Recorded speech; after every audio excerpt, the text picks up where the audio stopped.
ফুলবাড়ীতে স্বেচ্ছাসেবক দলের ৪৪তম প্রতিষ্ঠা বার্ষিকী উপলক্ষে আনন্দ র্যালি।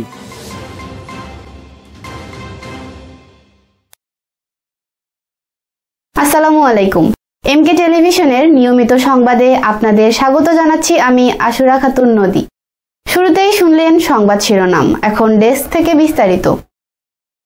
দিনাজপুরের ফুলবাড়ীতে স্বেচ্ছাসেবক দলের ৪৪তম প্রতিষ্ঠা বার্ষিকী উপলক্ষে র্যালি, আলোচনা সভা ও দোয়া মাহফিল অনুষ্ঠিত হয়। ২০ আগস্ট বিকেল ৪টায় উপজেলা বিএনপির দলীয় কার্যালয় হতে একটি আনন্দ র্যালি বের হয়ে র্যালিটি শহরের বিভিন্ন সড়ক প্রদক্ষিণ করে দলীয় কার্যালয়ে এসে শেষ হয়। পরে দলীয় কার্যালয়ের সামনে দোয়া ও আলোচনা সভা অনুষ্ঠিত হয়।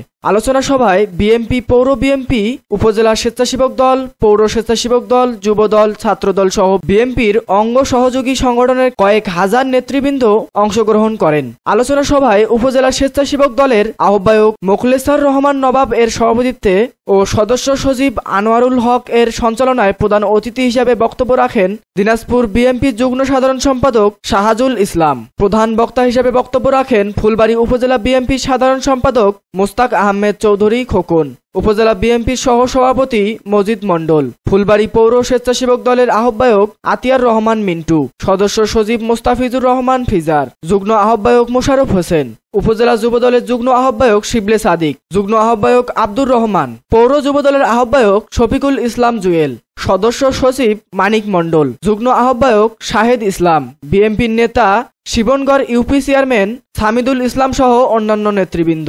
অনুষ্ঠানে বক্তারা বিএনপি নেতৃবৃন্দের সুসংগঠিত হওয়ার আহ্বান জানান এবং যেখানে অন্যায় হবে সেখানেই প্রতিরোধ গড়ে তোলার আহ্বান জানান। করতে পেরেছি এই ছাত্র রক্তের বিনিময়ে, আমরা তাদেরকে সর্বপ্রথম স্মরণ করব। বলতে না পারে, আমাদের ফুলবাড়ির জন্য বলতে না পারে আমরা সন্ত্রাসী দল, চাঁদাবাজি দল, আমরা মাস্তানি দল, আমরা মাস্তান করি ক্যাডার জন্য কেউ বলতে না পারে। এইদিকে সবাই সজাগ থাকে। Nahid Hasan, news desk, MK television. শেষ করছি এমকে টেলিভিশনের নিয়মিত সংবাদ। এতক্ষণ সাথে থাকার জন্য সবাইকে অসংখ্য ধন্যবাদ।